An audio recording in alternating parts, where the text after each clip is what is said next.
Hello, welcome to Waypoint Survival. Today I'm going to show you how to make a safe indoor heater using some simple household items. Stay tuned.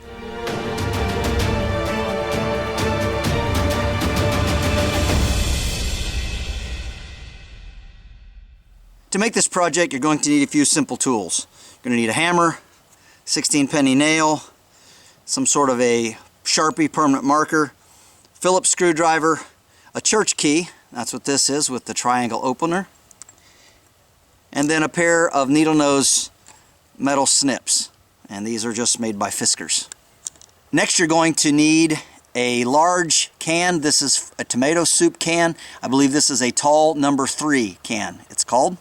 You're also going to need one of these large cans that this chicken breast came in, and it has to be large enough so that the sterno, canned heat, will actually fit inside of it.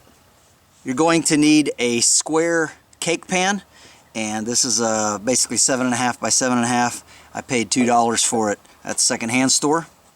You're also going to need a small hinge, and you also need 10 small bolts with lock washers and nuts. The first thing that you want to do is you want to take the church key and you want to put 6 holes in the top. So just work your way all the way around till you have 6 holes, and then you want to punch with your 16-penny nail a hole right in the very center of the top. Then, going to the bottom, we take the same church key and we punch 6 more holes all the way around the bottom. We have them in the top, we have them in the bottom. Next we take the permanent marker and we make a mark all the way around the can until it looks like this. That way we know where the center is. It's just an approximation, it doesn't have to be perfect. Then taking the small hinge and the can with the open side down, we place it like this, and then you want to drill holes with the nail. You can use a drill, but basically we're wanting to put this onto here, so you have this hinge attached so that this can open.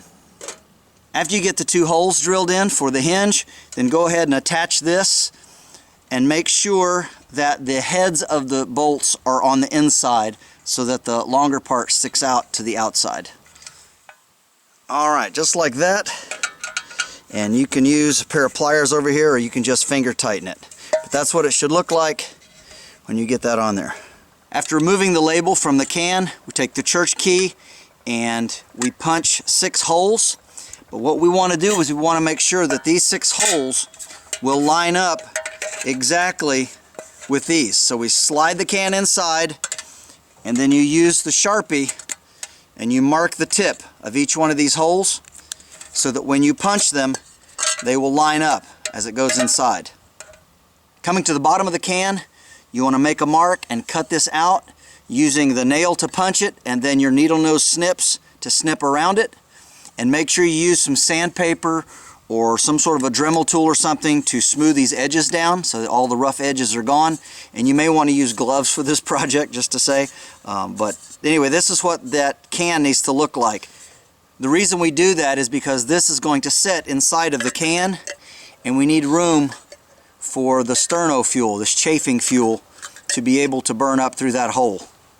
Next you need some of this old metal strapping material, and they throw this away. You can find this at any store that deals with pallets of goods.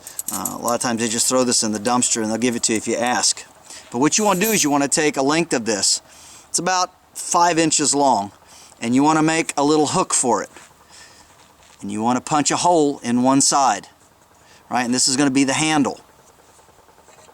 And so directly opposite of the hinge on the big can, you want to go ahead and fasten this just like this. So this gives you a handle to lift up and down when you need to change out the chafing fuel or extinguish it. After you get it fastened on, it's going to look like this. And again, we're making sure that the heads are to the inside so we can have maximum space.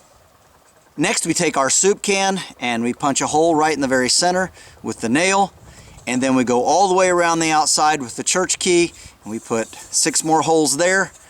And then you can take something large. I actually used a larger drill bit, but you can punch this with whatever you want, and they don't have to be perfect. But these are burn holes for the heat to escape all the way around. So this is what that can should look like. This is just the standard soup can.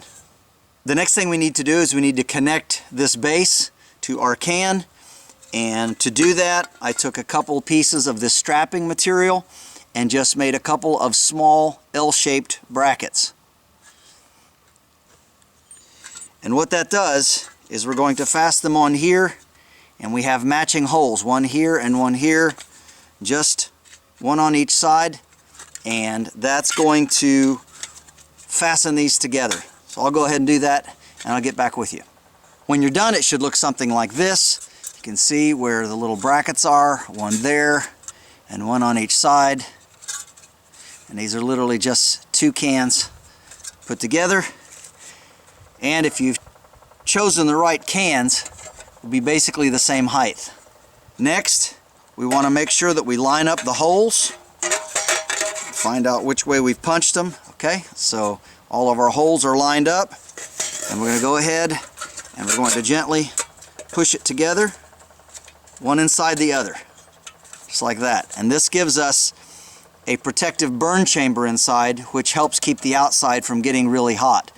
And our holes should be lined up on the inside as well. Once you get these put together, take your screwdriver, it helps if it's magnetized, and attach the screw to the end of it. You can see it, just like that, so it doesn't fall off. And then you want to go to the inside and find where your holes are matched up. It takes a little bit of finagling around, but you can finally get it up through there. Then you put the lock washer and a little nut on there, and then you want to tighten it with the screwdriver. Once that's done, it's nice and tight, nothing's rattling, and now we're ready to attach it to the base. Of course, all we do is we put this down, we run our bolts in through it right here. When you get it all fastened together, this is what it looks like. And of course, with our handle here, we can easily lift it, take our sterno or whatever chafing fuel we're using, and slide it up under here, and then it closes down. So just like that. And this circle helps us to know where to put it in. Just like that. All right, let's light it.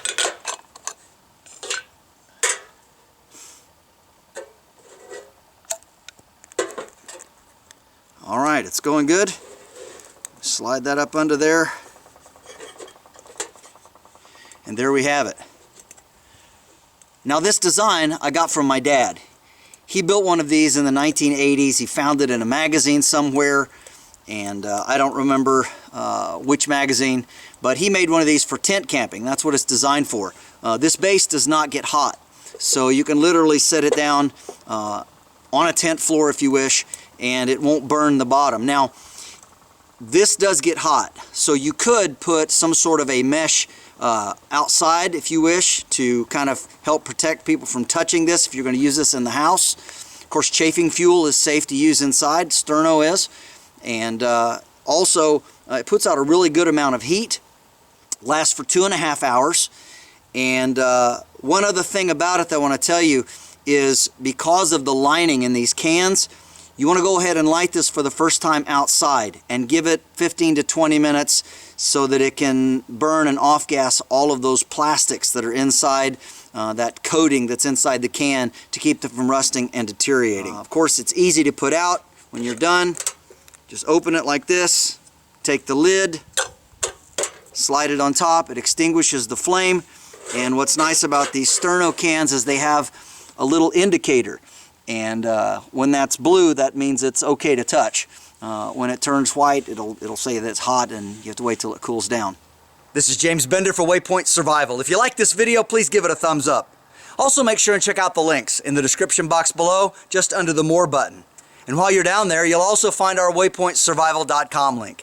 And this is where you can sign up to take great survival and bushcraft training classes here at our beautiful facility in Southern Ohio.